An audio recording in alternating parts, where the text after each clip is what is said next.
what's most important to you and how can you take care of yourself too in the process. Real quick, before we get into this episode, I just wanted to give you a little bit of context that this conversation is from the early days of the podcast when it was still mom mentality and hardcore home, back when things kind of leaned more into primarily the parenting side of things. And I was still figuring out myself and the entire process of what I wanted for the podcast and for my business. So I am bringing it back though, because it totally belongs in this new era, because the story that you're going to hear is exactly why I've broadened and shifted. It's literally about women healing and evolving and overcoming something hard and reclaiming pieces of themselves as they go through these journeys. So even if the conversation is mostly rooted in the motherhood side and showing up as a mom, it's very much about the hurdles that these women have overcome. And so as you listen to it, I want you to listen for those layers of nervous system stuff, identity shifts, mindset, the emotional resilience, pressures, stories that we're telling ourselves, and all of the strength that goes into rebuilding yourself and raising tiny humans.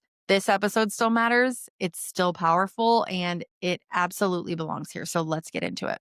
Hey, welcome to The Reclaimed Woman, the podcast for moms who are trying to heal, grow, break generational bullshit, and not lose their freaking minds in the process. I'm Jessica, a certified life coach, cycle breaker, mom, and honestly, probably the most recovered, but also still very much recovering overthinker that you've ever met. I've done the shame spirals, the overstimulation meltdowns, the why did that trigger me moments, and the oh my God, I am ruining my kid panic about 400 times a week. If you were drowning in the emotional load, overstimulated before you've even had a cup of coffee, spiraling because your kid brought out one too many Legos, or convinced that your reaction to a meltdown is going to damage them forever, dude, bestie, you are not at all.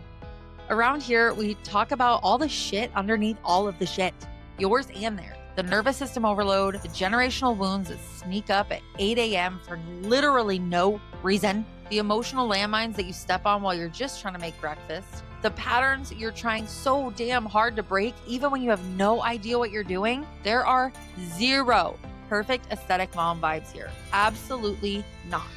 Just real women doing real healing in real time. The freaking boss-ass women who are literally changing the world every time they choose something better for themselves and their families, even when it's messy, confusing, or straight up feral. This is your space to breathe and be human, and remember that you're not broken. You're overwhelmed, and you're carrying more than anyone ever warned you about. And you don't have to do it all alone. So if you're ready to reclaim the parts of you that motherhood buried and trauma stole, rewrite the patterns that you inherited, and feel like yourself again, welcome. Pull up a chair, take a deep breath. You are exactly where you're supposed to be, even if everything feels like a beautiful, chaotic, absolute shit show. This is The Reclaimed Woman. Let's do this. I'm Sarah Sterling. I'm a mom of two. I have a 4-year-old daughter and a 2-year-old son. And Fun so ages. that's, yes, fun ages. So much fun that I became a parent coach. Awesome. How long have you been parent coaching? So I've been doing this for about 6 months now. Awesome. So I know we talked a little bit about Matrescence. Is that how you say it? Is that proper? I've heard some people say that. I say Matrescence, but I think it's like could go either way.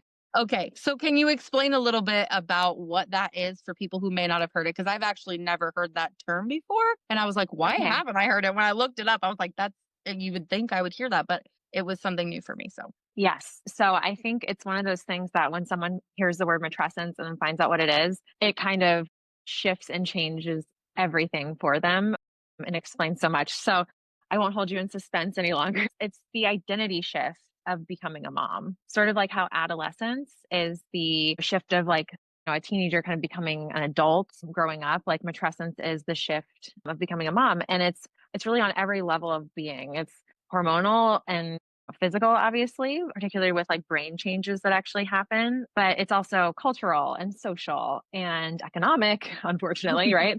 And spiritual. It's really about, you have your identity from before motherhood, and then you kind of are becoming this other person. And in the beginning, it can be overwhelming because you don't know what's happening because most people have not heard this named.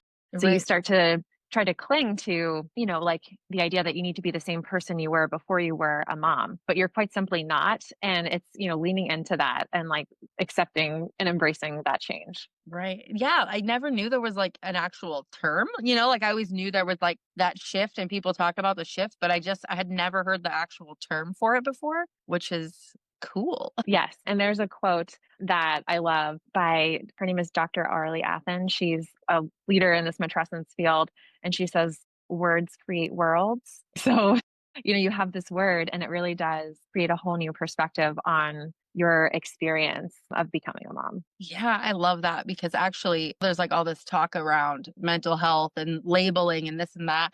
And so for a while I struggled with my daughter. We both got diagnosed with ADHD a week apart. And I've talked about this in other podcast interviews, but I feel like for a while I was kind of caught up on that. Like, am I just looking for a label? Am I just wanting somebody to, put this like, well, yeah, I guess this label on like me and my kid just so that I feel better or I can turn into that person. But it's so true how freeing it is to have that and understand a little bit more how like that world that words creating worlds like that's what came to my mind is just how much freer we felt knowing like okay this is what it is it's like It's putting that label validation. yeah that label does really help. Yeah, and I think because you wonder the whole time, like, what's wrong with me? Like, is this in my head? Right. Is anyone else experiencing this? And like that insecurity, kind of leads to self-silencing. So it's like people aren't talking about a lot of the challenges of early motherhood because they worry, like they're kind of ashamed. Like, isn't this supposed to be like I'm enjoying every moment? And isn't this the Right. greatest gift? And like, why am I sad? Why do I feel isolated? Why do I feel guilty all the time? Why do I feel all these things? And so it's really like shedding light on that and validating that experience.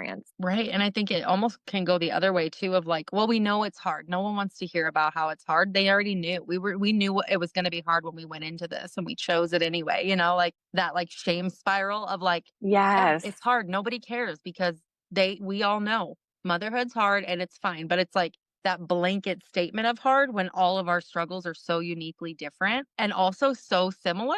Yeah. The Mhm. patterns are just slightly changed. And so, yeah, it's an interesting take on that. Yeah, and I found what you just said really interesting because I think I kind of went into motherhood with this like blind optimism or like didn't it was much harder than I thought Right. and I didn't realize what I signed up for. And I was like, how did I like what is this? Like when do I get my break? I sort of felt the opposite. Like no one warned me about Right. this. Well, like, I went into motherhood, like, I used to say, "I wanna have kids, and I know kids are gonna drive me crazy," because people used to give me a hard time. I've always been an old soul. My husband and I got together when we were young, like, right out of high school, and so people would say, "Oh, it's not gonna last," and I've always kind of had a little bit of a snobby attitude towards that, to be honest, Mhm. because I'm like, "You don't know. You're not in my situation," but, like, being young and wanting to have a family, because I always wanted a family. I used to say when I was, like, 9 years old, I didn't care about a career. I was just like, "I don't know. I just wanna be a mom." When I got older, where it was actually a realistic thing, people would say, "Oh, yeah, be careful what you wish for," whatever, like, "Parenthood's crazy." And I'd say, "Well, I know my kids are gonna drive me crazy, but it's gonna be in the best way." And so I feel like I kind of had an idea, but once I got into it, I was like, "This is a whole other level of crazy I did not know Right. existed." Like, Right. whoa. Yeah.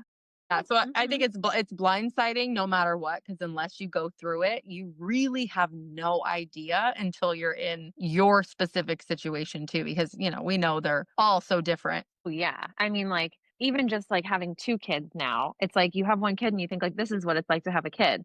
And then you have another kid and they're like nothing like that kid. And all the things that worked with the first kid are not working with the second kid. And you're like, what? So 100%. I have yeah. 3, so yes, I totally Okay. get that. Yeah, it's like the Wild West out here, I feel like. You never know what you're gonna get. Everybody's so different. There's so many personalities. It's something. It really is. Mhm. Can Oh yeah. you kind of tell us a little bit more about how you even came to finding the term, finding the, I guess, work around it? Sure. So I think it first kind of came on my radar through parent coaching. Mm. So while I was becoming a parent coach, I want to say someone mentioned it to me at that point, and I just started looking into it on my own. And it just like this light bulb went off. And I was like, because I love parent coaching because, you focus on like the parent child relationship and like supporting the parent. But like, I kind of felt like there was a little bit more on the parent side that I wanted to be able to offer. The matrescence experience really just explained so much more and went so much deeper, I think, with moms in particular, and like the experience of motherhood and the difference between our expectations and reality, which is often a place of grief. For whatever reason, those two things might differ. So that's how I came across it originally. I just think that this is fascinating. And now I'm probably going to end up on my little ADHD rabbit hole, like digging up so much Let's stuff go. because that's exactly like my, I guess, niche is from my perspective. It's moms with like childhood trauma or just traumas in general that they are working through as they are also becoming this new person, as they are parenting. And it's kind of like you said, it's like this identity shift. And for me, it was an identity shift in so many levels, like from physically changing to being a parent in a shifted role to then also like healing my inner child and doing that work. And so it was like this big storm that just all happened at once. And so yeah, it's really fascinating to me to think of that term and kind of yeah, I think I'm gonna end up going down a rabbit hole, but I mean, I think a big part of it too is how we've been taught or how it's been ingrained in us to view motherhood.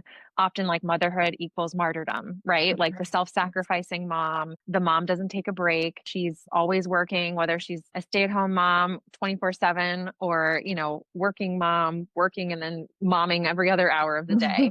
And it's just like kind of taking another look at a couple things. First of all, like how you're speaking to yourself in your hardest moments and where that comes from. And then it's also like your idea of strength and like what it means to be strong. Because I think so often we think of things like, what is a successful woman? What is a successful mother? What does she do? What is success? We often think of money when we think of success, or Mhm. we think of careers when we think of success, or we think of these like kind of like tackling the to-do list and like all Right. the things we did, like our value or worth is in our accomplishments, when really like strength can be something else. And so I think part of the motherhood journey is realizing there's strength and vulnerability, there's strength and softness, there's strength and supporting people, but also like having boundaries and taking care of yourself too. It's kind of unraveling everything you learned about what it means to be a mom and finding out what's most important to you and how can you take care of yourself too in the process. Right. As you were saying that, I've had some like unraveling thoughts. This is why I love these kinds of conversations because I tend to have this conversation with someone in my life very often about like men versus women. And Mhm. it's my dad. My dad was Mr. Mom. So we have a lot of these conversations anyway. But I was thinking, like, just in terms of society, how it's been a very corporal punishment kind of society that we've had where, and like women not having the right to vote and all of these things. And it just seems like it's really unfolding where we need the women to be speaking up because in life in general, I think there hasn't been enough of that feminine motherly energy within our Mhm. society. And we've done such a disservice to family in general in generations past. And I know my dad has that view and he is actually a boomer.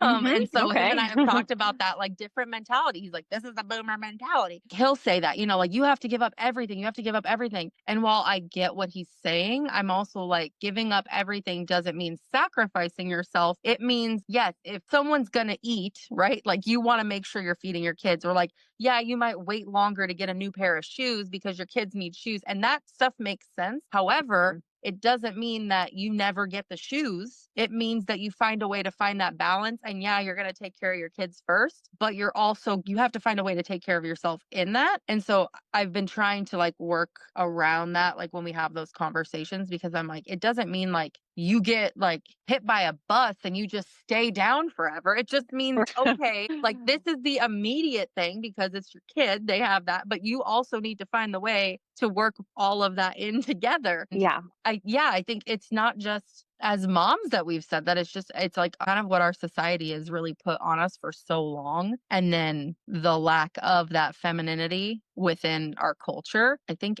it's about to be like a woman's revolution because we need more of that love and softness. Yes, exactly. And I think like a good part of the matrescence work is taking a look at your values and like in the context though of balancing your energy to like support those values. Mhm. So, like balancing masculine and feminine energy, every one of us has both. If something's out of balance, if your energy is out of balance, it can, result in something like sarcasm, like would be like Right. a masculine energy imbalance. So, just like finding like your neutrality. And something I heard recently was you don't have to take the elevator all the way to the bottom floor. You can get off at any point. So Right. that came to mind when you when you said we're talking about the bus and staying Yeah. down. I don't know So, why that even came yeah. to my head, but that was the thought. Like, okay, now you're just laying there and you're like, this is what it is. Right. Yep. And Yeah. I think, and also kind of coming back to like being on an airplane when they say like push your oxygen mask on first so Yes. that you can't pour from an empty cup essentially. So Yeah. to the extent that you are sacrificing yourself, it's that much harder to meet everyone else's needs. And you're also modeling to your kids how to be a mom. So like if you have daughters, how do you want them to grow up and mother? Like to forget themselves and like run themselves into the ground mothering? Like no. Right. So like Right. we shouldn't do it either and kind of like show them how we take care of ourselves too. Yeah, absolutely. I have 3 girls, so that's a conversation at our household a lot, and, like, Mhm. even walking the dog, I started making that time for myself, like, "No, you cannot come," and even though it Mhm. sucks, I'm like, "I know they wanna have fun," but I'm trying to show them that, like, I have a hard boundary, and they're gonna see that, and it's gonna be better for them to see that, so it's definitely a conversation we have often, and it's funny that you brought up sarcasm because I'm fluent in sarcasm, but again, I was Yes. raised by my dad, so there you go, masculine Yep. energy, Yep. Mr. Mom.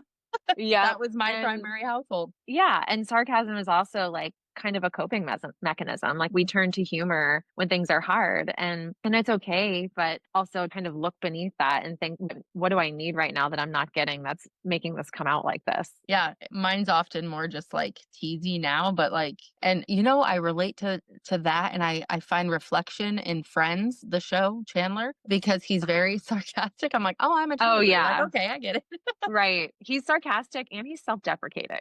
Right, I'm not Yeah. quite that I'm not quite to that point, but He's I'm funny. very, very fluent in the sarcasm. Yes. That's, like, my favorite show, so I'm like, Yep. "Oh." Yep. Can you tell us a little bit about your journey with motherhood and how that all now knowing what you know, how did that look for you? What's really crazy is I mentioned, like how your 2 kids can be nothing alike. Mhm. And my 2 fourth trimesters, if you want to call it that, were nothing alike. So my oldest, she was born February 2020, right before the world went a Mhm. little haywire in March of 2020. And she was born a month early. She was in the NICU and, had like breathing issues and didn't come home for a couple weeks. And, like I was like in the NICU as much as I could, but she was like, in that little incubator thing. Yeah. And it was like, I didn't know any different. That was my first time doing this. But that And then to leave do it that during COVID is like oh yeah. yeah, Oh we my god. didn't I would have see been my panicked. husband my husband and I like didn't see talk about no village. Like we were literally quarantined, the 3 of us,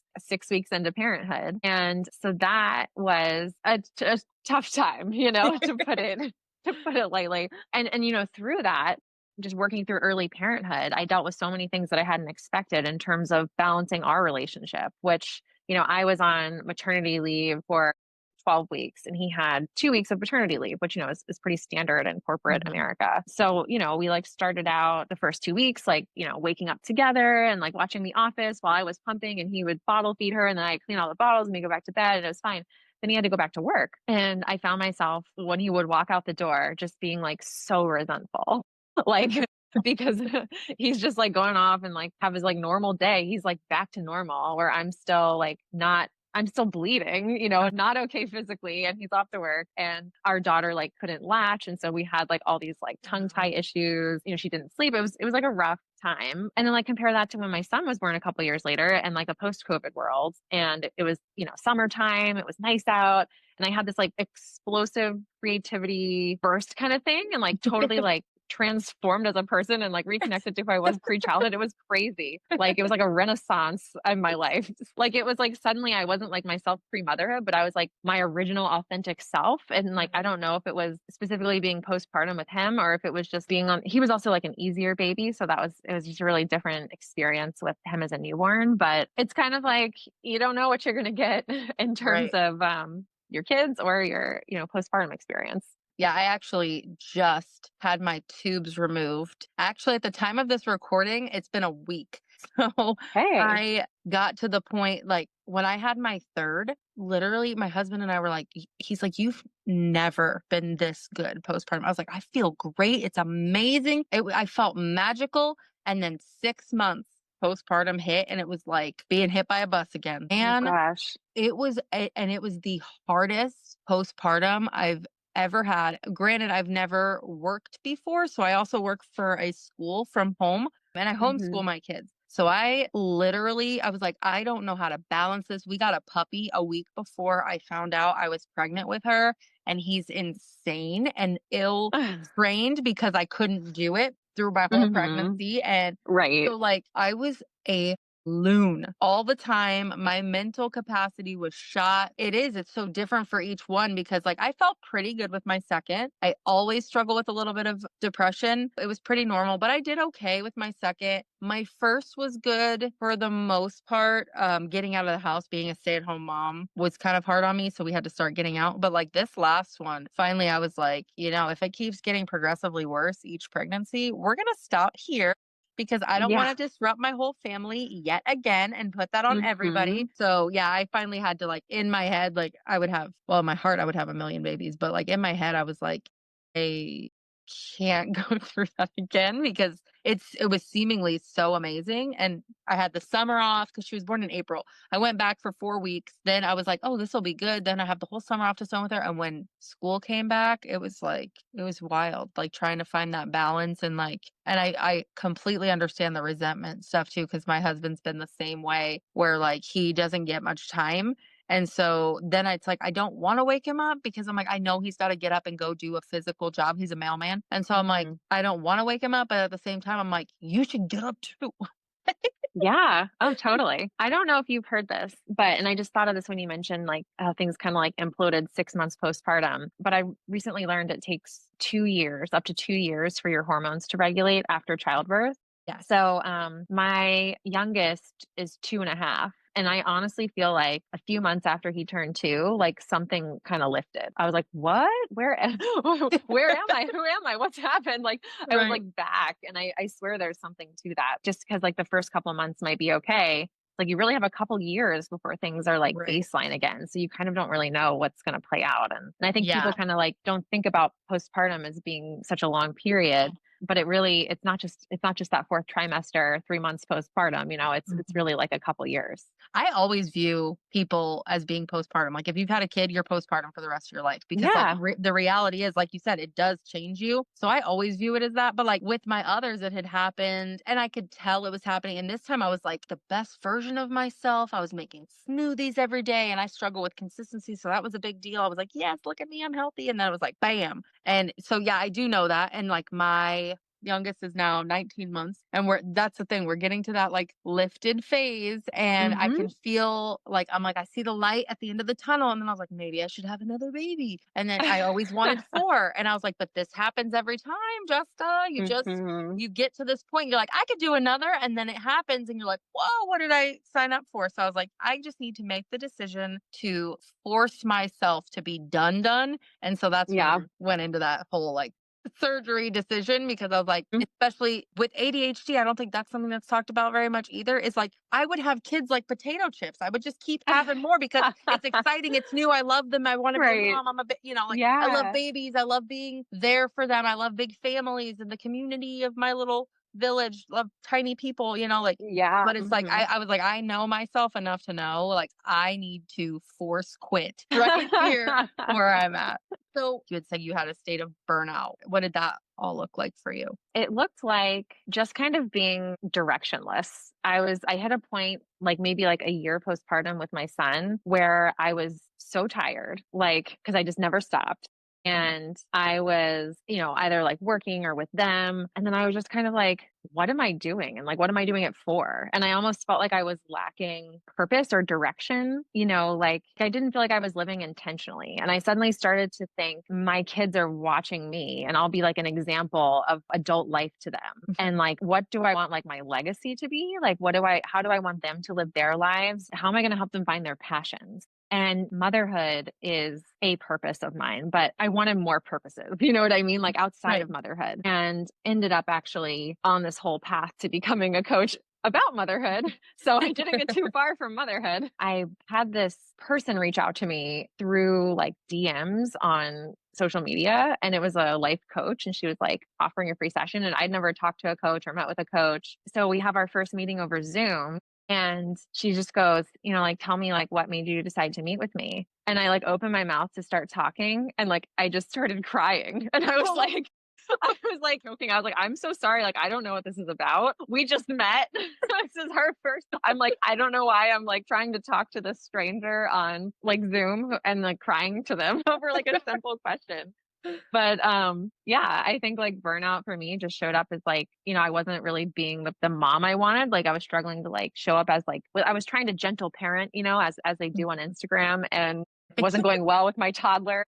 And so I was feeling like kind of a failure there because like I was yelling at her and shaming her over things that like I didn't even have the knowledge to know like, oh, a 2-year-old shouldn't really actually be able to do that. But like I didn't know that at the time. And I think a lot of people who don't work with children or like have a lot of children in their lives, like they just don't have realistic expectations. So I felt like I was kind of failing there. And I was just like sort of missing like hobbies and passions in my life. And I was just sort of a little lost. That's so interesting because it's like you're almost like I think of like NPC because my kids are gamers, like that, like not necessarily a shell of a person, but it's like that repetitive. You're there, you serve a purpose, but you don't necessarily feel like you're like your main character anymore. So it's like it's such a weird place I think to be in when you get to that point. But would you say that that specific call, like for one, what helped you decide to get on that call? Was that the turning point that realized you wanted to make that change, or was there something leading up to that that made you want to make a change and that pushed you into getting on that call? I think when she reached out, I was like initially dubious because I was like, what does the coach even do?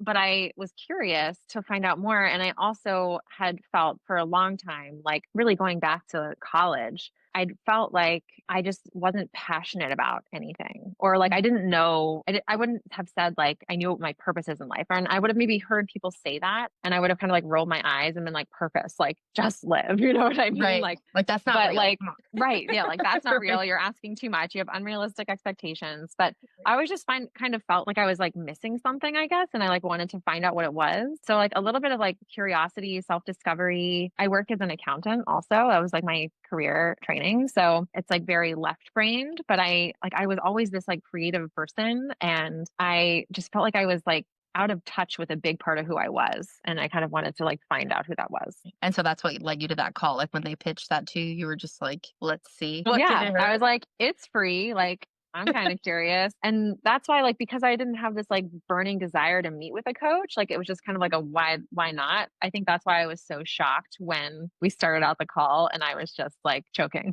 That's awesome. I would be like, I don't know what's happening, but I've been in that place before where I'm just like overly emotional. I'm like, what am I doing? And it's like you can't even Yeah, separate. Like your like elevated logical voice is like, what is happening here?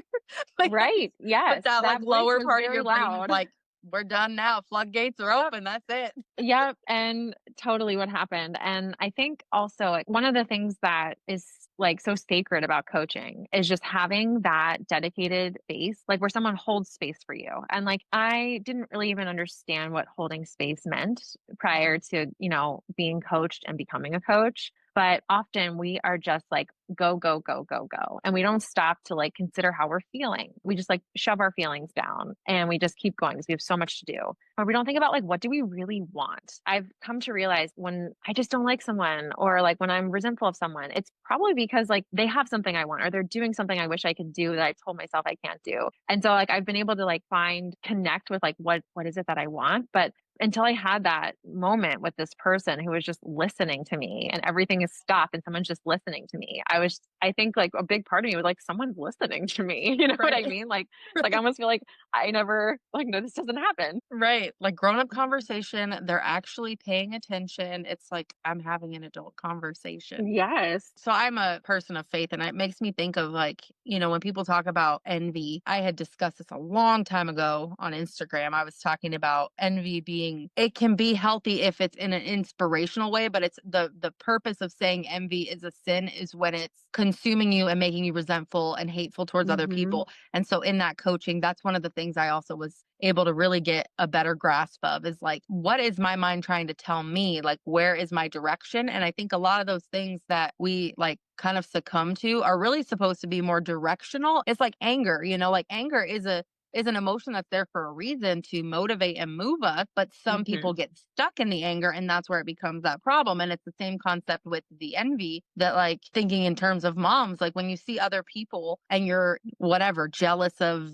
their house or and you have that sense of envy, but it makes you like, well, if I don't have it, then they shouldn't either. That's where it becomes a problem. But if you use it in a directional way, like I'm feeling resentful for this reason, where do I want to go with that? It can be a way more useful tool. And when you learn how to do that and have somebody hold space for you for that, I think it really opens you up to becoming the person that you want to be. And prior to having that kind of knowledge, it's really hard to see past that. Yeah, 100%. What were some of the expectations, I guess, that you had to kind of let go of to get from that point of burnout and that turning point in your life to get to where you are now? I had to let go of some expectations that, I needed to do everything all the time. I struggled with something called maternal gatekeeping, which is basically the inability to delegate, thinking like, oh, I'll do it faster, I'll do it myself, or oh, I'll do it better, I'll do it myself, or no one does it like me, I'll do it myself, or if I leave, everyone's going to die. So, something I've had to change over the last couple years is letting go of control. Like we hold on to control when we feel out of control, but just realizing that trusting my husband, Right. trusting our family, like the grandparents, like just letting go and accepting that like when you let go of something, someone else is going to do it their way and that's okay. But just like really looking at what am I not letting go of in terms of like responsibilities and why. And I realized like I was really the one standing in my own way of doing so many like acts of self-care or pursuing my interests or passions. So really just learning to let go a little bit. Right. And it's interesting too, because like letting go of control is also a sense of control because you get to control what you let go of and have Ooh, the control over that. Right. So, like, I love that depending on how you perspective. look at, yeah, depending on how you look at it, you can actually control the situation by letting go of that control. And then it's like, you get to decide that. You get to decide if you hate the dishes that you delegate that to somebody else. Right. If that's something Right. that stresses you out, then you Yep. let somebody else do that. But I also struggled with that. It's like, I had that, like, I'm the mom. This is what I'm supposed to do. I'm supposed to be the one that Right. keeps up with the house. Why can't I do that? Again, that came with motherhood and ADHD and that like executive dysfunction that I struggle with. But I definitely hit some of those walls myself of like, this is my job and I'm not fulfilling that and kind of shaming myself from that. So I definitely resonate with that a lot.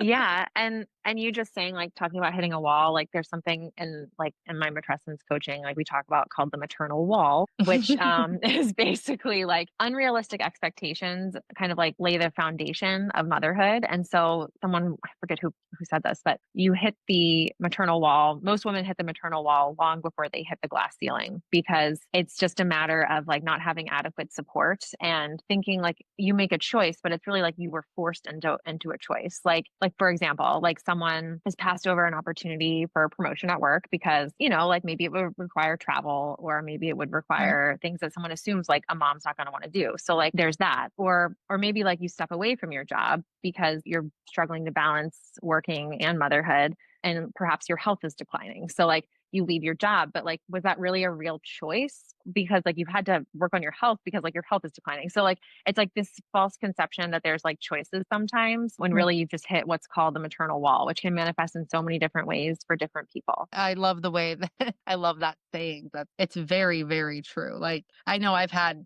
situations like that too, where I forget, I think it was something with church. And I was talking to my dad and I was like, well, nobody asked me.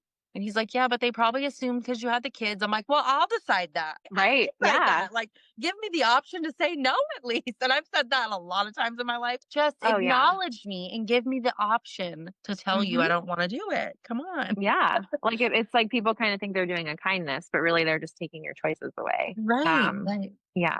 Even if Yeah. they had the right idea to begin with, It's like that let me intent versus decide. impact kind of thing. Like, Yes. yes, you're trying to be kind and give me that grace, but but you're also impacting me in a way that maybe I wanted to get out of the house. Maybe I wanted to be away for a while. Like you've actually Right. taken that option away from me by assuming that it's going to be too Mhm. hard. Or yeah, that's I think that's a totally other topic that like we definitely don't talk about enough, is just that trying to be intentional and trying to do the right thing, quote unquote, but like also what is that, how is that impacting the person that you're trying to do the right thing for? Yes, best of intentions, but maybe not best of results. Right, right. How did you kind of rediscover your interests and passions, and like how did you decide to come to the point of parent coaching? Kind of a funny story. When, I was coming up on my youngest, almost, being a year old, and my daughter she just turned 3. And we were just having a tough time as a family. And so, like anyone, when they're having a tough time, I created an anonymous Twitter account and vented about family life. So, it was like very like lighthearted, but a little sarcastic.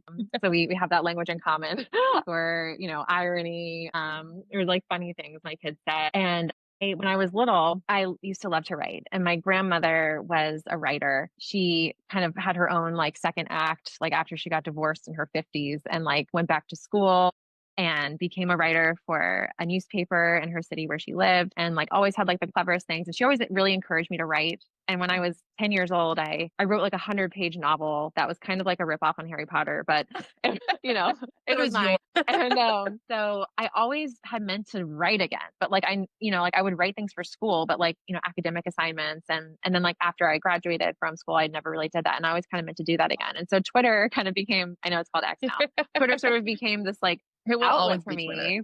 Right. I agree. I was just like, like kind of like putting stuff out there. And then like, like would randomly see myself in like BuzzFeed or HuffPost. And like, it was like kind of cool. I was like, they had this like secret Twitter account. I was like, oh, people like the things I'm saying. And it was like this huge self-confidence boost, because I used to say I never had a Twitter account because I didn't think I had anything to say. And that's so sad to me now that I felt that way, but turns out I have a lot to say.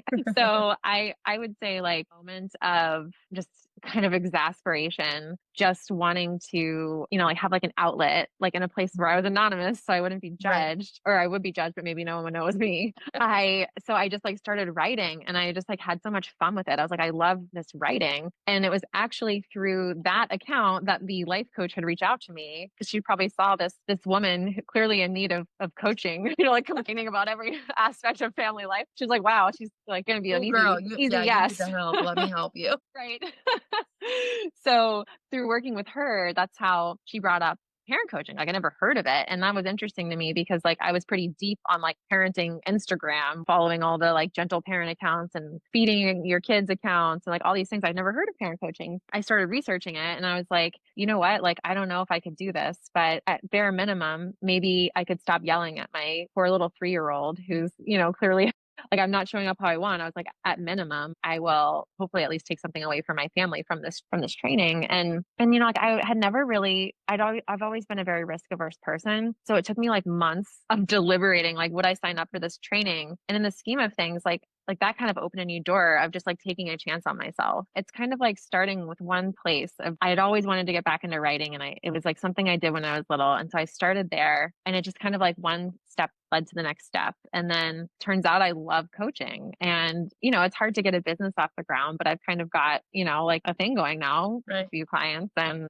consistent stuff. It's just like crazy how venting on Twitter led to starting my own business. And it is, it's just taking that little step forward. We want to look at such big milestones, but we really don't think about just the small things, the small little decisions that we make that can completely change the direction of our life. Cause that's really how I got going with TikTok though, because during the pandemic, it was like everyone got on TikTok, and I was looking for parenting stuff. And like, then I found a couple parent coaches, but I was also in network marketing. So I got a business coach that was like very set in mindset. And then I was like, I'm going to be a coach. But it all started Hmm. with that little bitty decision to be like, I want to do something different. I was scared to drop the money because it was not cheap. But I'm the kind of person that like, if it's there, I'm going to jump off the edge like right away. Don't think about it. Just go and then Hmm. worry about it Yeah. later. If I hadn't, I wouldn't be, where I'm at now. And so, I mean, with that conversation, can you kind of tell us like how all of this has impacted your family as a whole now, and like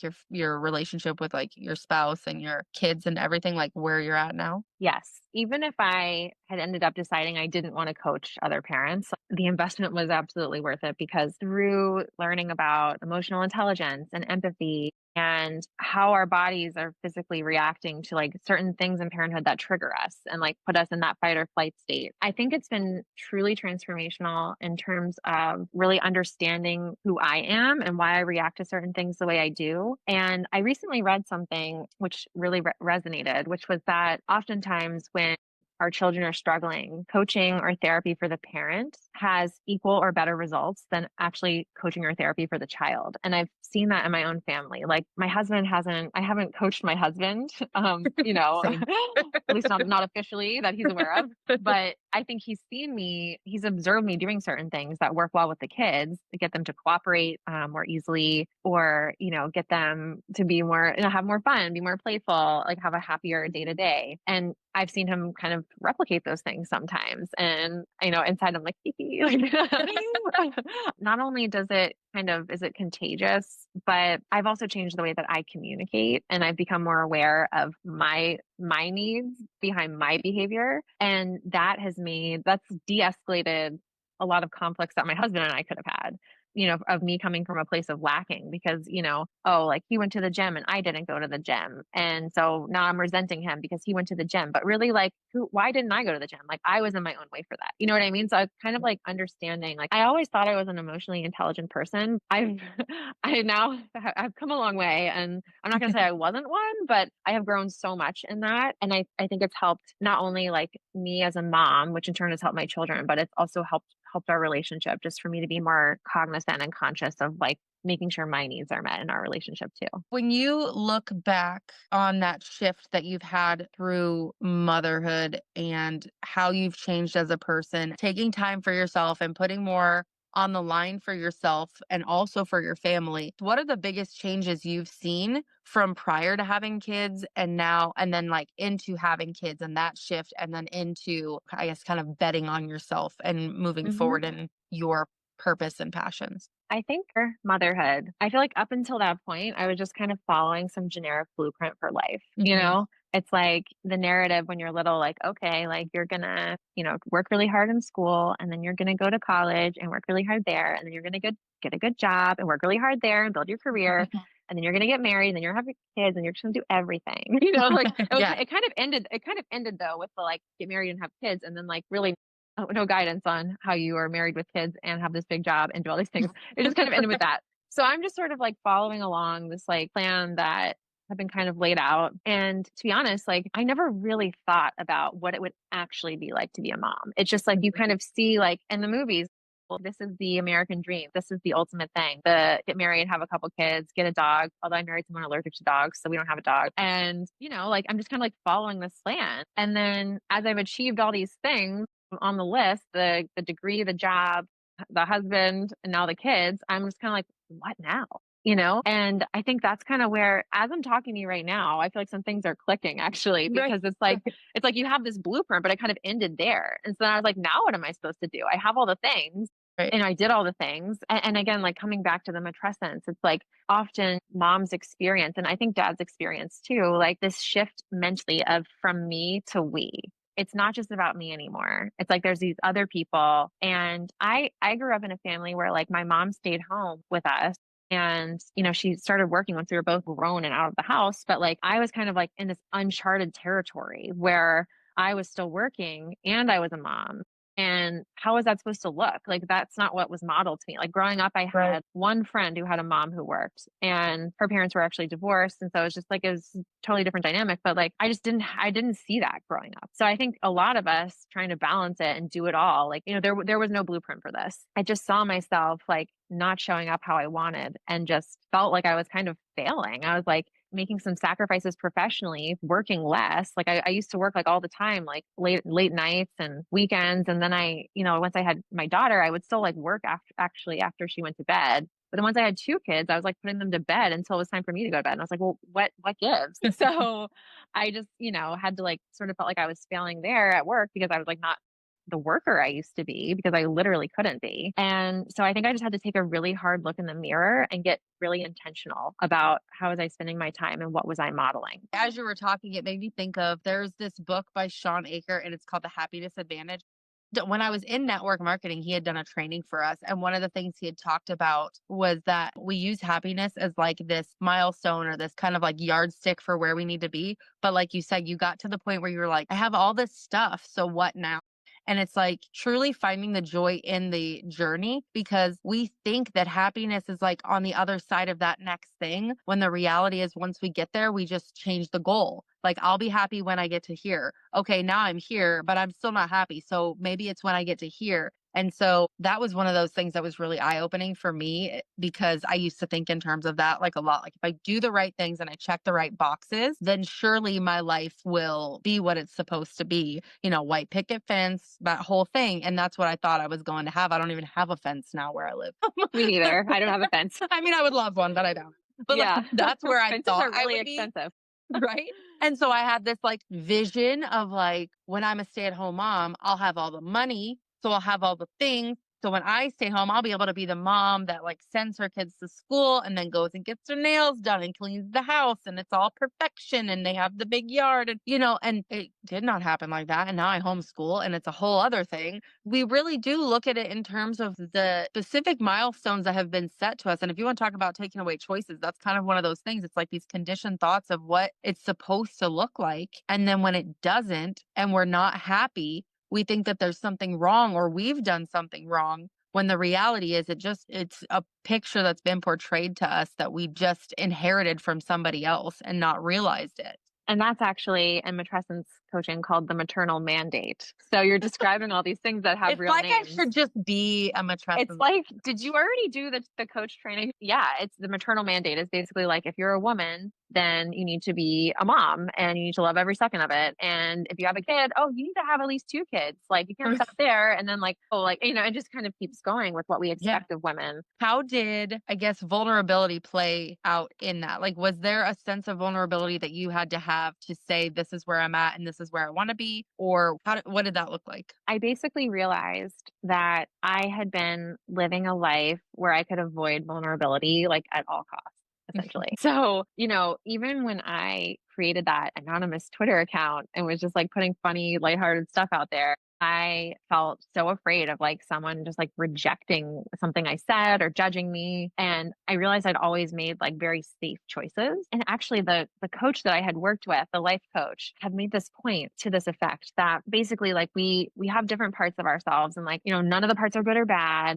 But sometimes like a certain part of you will kind of like overpower the rest of you. And when it came to like my fear of taking risk, of taking a chance on myself, of putting myself out there, of, being judged, that was kind of like ruling and like overriding the side of me that was creative and like wanted to say something, but like was afraid everyone would be like, no, that's dumb. You know what I mean? Like that fear of rejection. So it was, like baby steps, right? Because like I'd been so cautious of like what I would say to anyone or what I would put out there under my name that, it felt safer to me to just try this at first as an anonymous person. And eventually like built up my security and confidence. And, while like kind of working on myself in other respects along the way to eventually just be okay, like, I'm just going to say it. And if someone rejects something I say, like, am I going to be okay? Yeah. Like that's resilience. So I've been like, really working on resilience. And actually that reminds me when we were speaking before, resilience came to mind because we were talking about how, we were like kind of chasing happiness or like chasing outcomes as opposed to like the journey along the way. And I think that that's been a big part of, what have I let go of? Because it's not about the outcome. It's really about every step in between the outcome. And often like the outcome you have in mind isn't where you're going to end up and you're going to end up somewhere better, but unless you start taking these little chances and like betting on yourself, you're just going to stay in the same spot where you are now. How does it feel to say like, you're never going to change? You're going to be this way forever. Like most people want to grow and evolve, but like, you're not going to do that unless you take that risk and put yourself out there and lean into vulnerability. Right. And I think it's worth noting, like you had said, sometimes it's a small risk. Sometimes it's a way for you to step out of your comfort zone and still have that safety net, like being anonymous as you work towards that. It doesn't have to be this big extravagant thing. Sometimes we just look at it as take the risk and they think of the risk as like bungee jumping, like it doesn't have to Yeah. be that big. You could just, you No. can get on a tiny little baby zip line or something. Like it can Right. be a smaller thing that feels more comfortable for you as you work up towards that. And like you said, that's how you build that resiliency to move forward as a person, as a new person, as a just a growing and evolving person. Because that's, I mean, what we're really here to do is to become the best versions of ourselves and help raise the best versions of our kids that we can, but know that they are going to also work on becoming the best version of themselves. Aside from us, the world is going to affect them in different ways, and that's totally okay. Is there any advice that you would want someone to take away who's listening to this? They get nothing out of this. What would you want someone listening to take away? Start using your voice. Even if you don't think you have anything to say until you use it, you have to exercise it in order for it to really be there. And you never know like what might come up. Whether it's like, you've been like silencing yourself or trying to put everyone else's needs before you, like speak up and see how it feels, or like write it down. Like some people, like for myself in particular, like writing is kind of my preferred thing. So it's like you start like journaling and like suddenly all this other stuff comes up. I would want someone to take away from this that motherhood is like one of the best opportunities to really get to know who you truly are and see sides of yourself that you might not have seen for a long time or that you didn't even know were there. And I think that was really the ultimate surprise becoming a mom. Like I just didn't expect all of the personal growth. And I think if you give yourself permission to access curiosity about like what you need, what you want, who you are, what you like, you never know like what you're going to find there, but it's going to be a more authentic you. Yes. Oh, that's so good. That's so good. Where can people find you? Either on Instagram, which is Parenting Presently, or they can find my website, which is parentingpresently.com. And I'm not really consistently on any other platforms right now. Not even your anonymous Twitter? No, anonymous Twitter had to go. I actually turned my my anonymous Twitter account. Well, I also had an anonymous Instagram with like the same content, and I actually changed it into Parenting Presently. So some of my legacy mom humor is still at the bottom. I was Yes. like, you know what? I was Love it. like, I'm going to leave this there because it's kind of like a testament of the transformation from like overwhelmed, sarcastic mom to like empowered parenting coach. Oh, I So love I just that. leave it there. It's my That's lived so experience. beautiful. I love when you Thank can you. see the progression of a person's account too. I actually had to make a new Hmm. account because my account was a hot mess. But like I do Yeah. like when you can see the progression of a person who's gone from mom to like business owner or whatever it looks like. I just like when you Hmm. see that you can visually see that journey as you scroll. Yeah. That's awesome. Well, Yeah. I want to thank you so much for having this conversation. This has been so much fun. I feel like it was a really good conversation. It didn't go like I expected, but it went so much better than I expected, I think. Yeah. Yeah. Thanks, Thank Jessica. you. I really appreciate you having me. Alrighty, friend, that is it for today's episode. And if you needed this, same, truly. If this episode hit home for you, share it with another mom who's in the trenches right now. We are building a community, one that many of us never had, and your voice helps so much more than you know. Make sure you're subscribed so you don't miss out on what's coming next. And if you feel like leaving a review, I won't say no. All right, babe, take a breath, drink some water, give yourself some grace, and I will catch you on the next episode. Keep reclaiming yourself and your family, one messy, magical step at a time.